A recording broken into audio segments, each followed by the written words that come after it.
Hello. कैसे हैं आप सब। आपका फिर से स्वागत है यूपी बोर्ड प्रिपरेशन क्लासेस में। तो दोस्तों, मैंने आपसे बोला था कि मैथ का जो सिलेबस है वो मैंने आपको बता दिया है। जो भी स्टूडेंट उसको नहीं देखे हैं या जो पिछली वीडियो नहीं देख पाए हैं तो उनसे रिक्वेस्ट है कि वो पहले वीडियो देख लें। आज मैं आपको बताऊंगा कि विज्ञान का सिलेबस क्या है और कि कौन कौन से चैप्टर पढ़ने हैं और कहाँ कहाँ से पढ़ना है। तो मैं ज़्यादा टाइम नहीं लूँगा। तो जो भी स्टूडेंट नए हैं इस चैनल पे, पहले चैनल को सब्सक्राइब कर लीजिए। रेड का कलर का वहाँ सब्सक्राइब लिखा हुआ है, उसको प्रेस कर लीजिए। उसके बगल में ही बेल आइकन दिख रही होगी, उसको भी आप प्रेस कर लीजिए।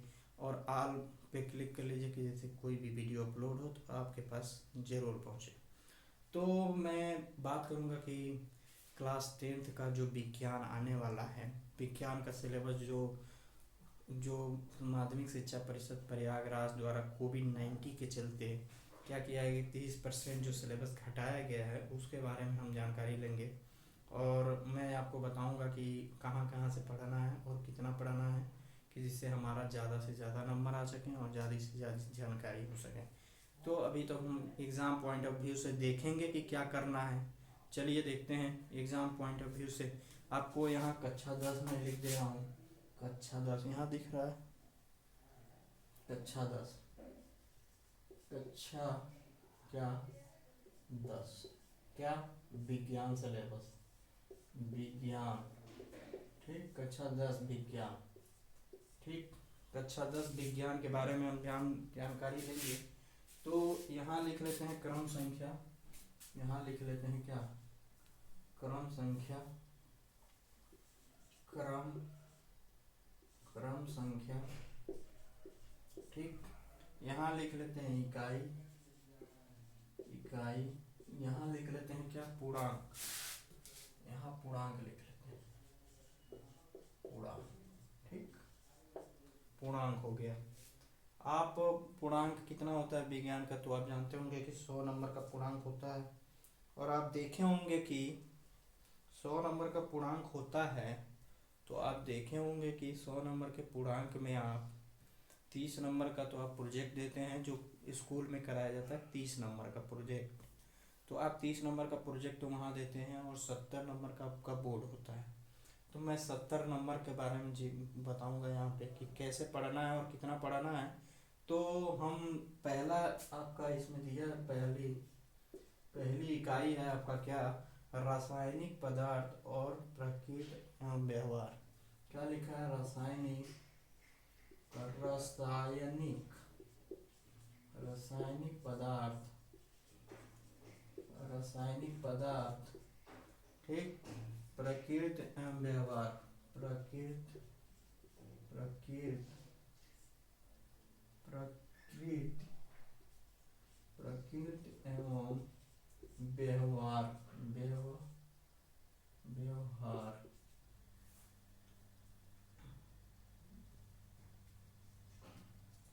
क्या है, व्यवहार। व्यवहार। तो ये पहला आपका इकाई है और ये आता है आपका 20 नंबर का। ये 20 नंबर का आता है। दूसरा इकाई आपका है, दूसरी इकाई की बात करें तो जैव जगत। पहली इकाई आपका रासायनिक पदार्थ प्रकृति एवं व्यवहार 20 नंबर का आता है। और दूसरा आपका इकाई है जैव जगत। क्या है, जैव जगत। जैव जगत है और ये भी कितने नंबर का आता है, 20 नंबर का आता है। ठीक, ये भी कितने नंबर का आता है, 20 नंबर का आता है। देखेंगे, रासायनिक पदार्थ प्रकृति एवं व्यवहार 20 नंबर का, जैव जगत 20 नंबर का। और आपका इसमें आ जाता है, ये माइक परेशान करके रखा है। ठीक, तो आप देखेंगे कि जो जय जगत है वो आता है 20 नंबर का। और आप देखेंगे कि तीसरा चैप्टर है आपका अपवर्तन। अपवर्तन। अपवर्तन। तीसरा चैप्टर क्या है, अपवर्तन है। अपवर्तन है और ये आता है आपका 12 नंबर का। कितने का, 12 नंबर का। और तीसरा से चौथा चैप्टर है आपका चौथा चैप्टर है विद्युत धारा और चुंबकीय प्रभाव। क्या है? विद्युत धारा, विद्युत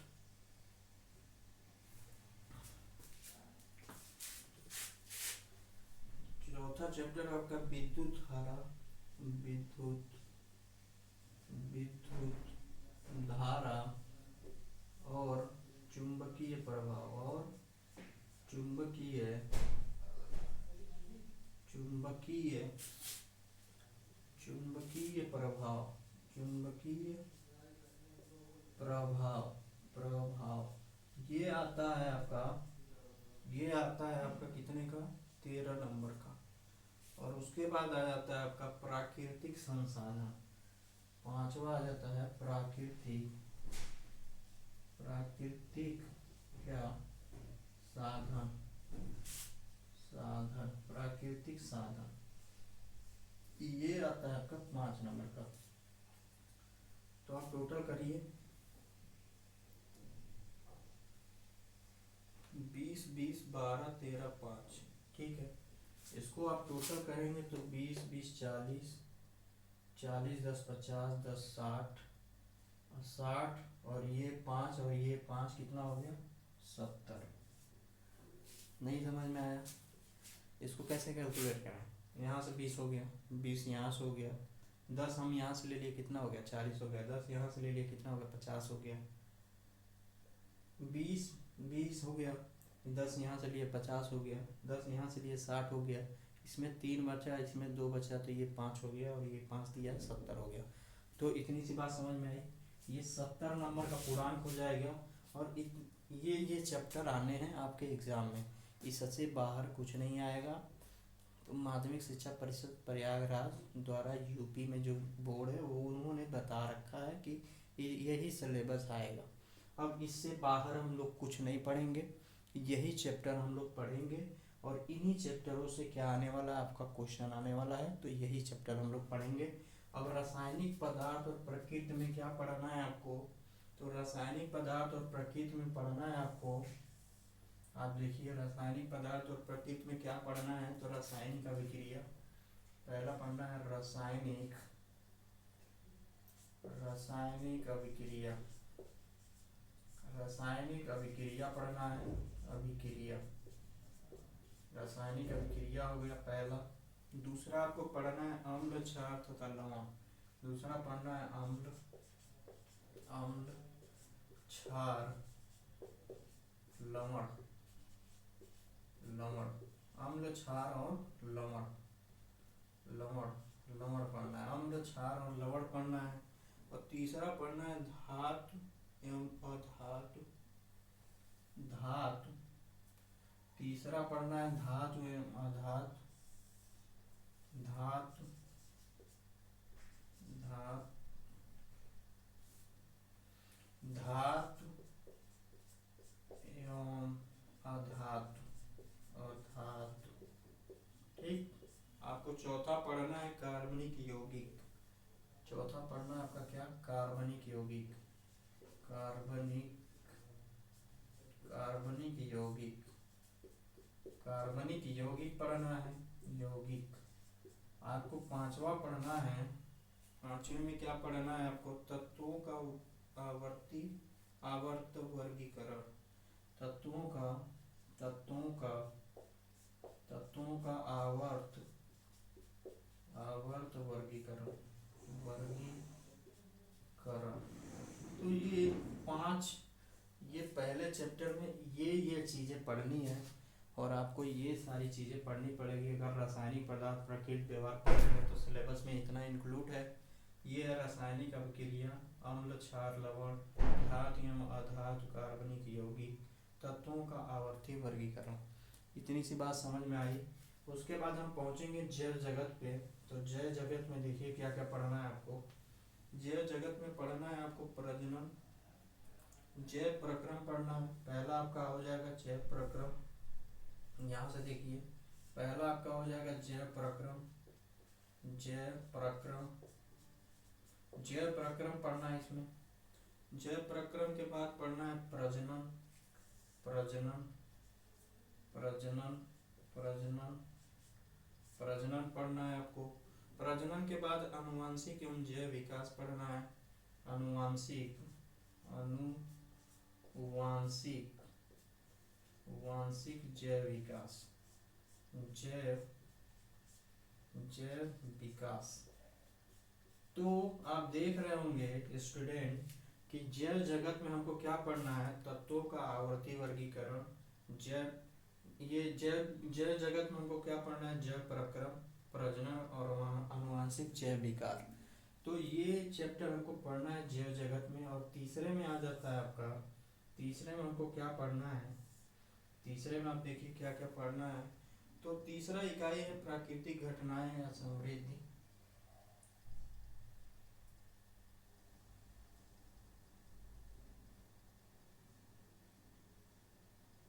जैव जगत हो गया।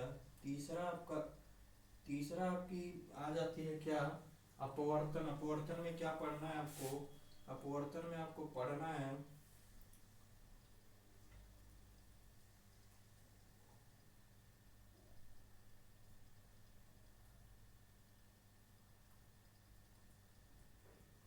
अपवर्तन के बारे में जानना है। तो इसमें अपवर्तन के बारे में पढ़ना है।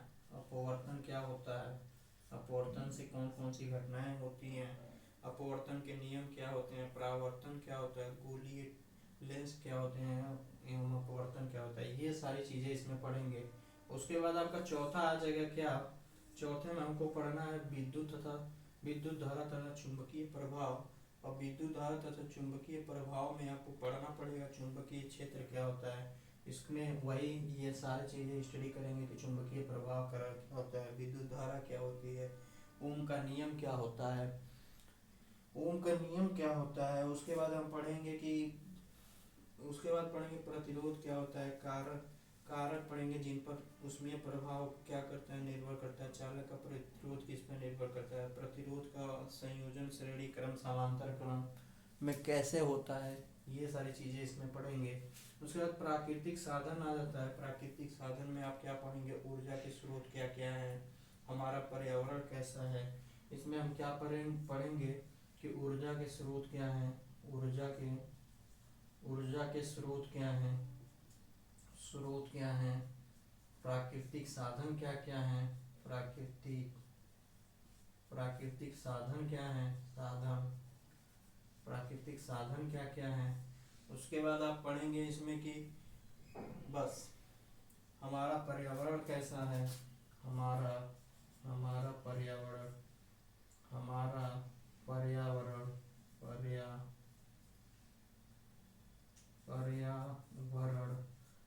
पर्यावरण कैसा है।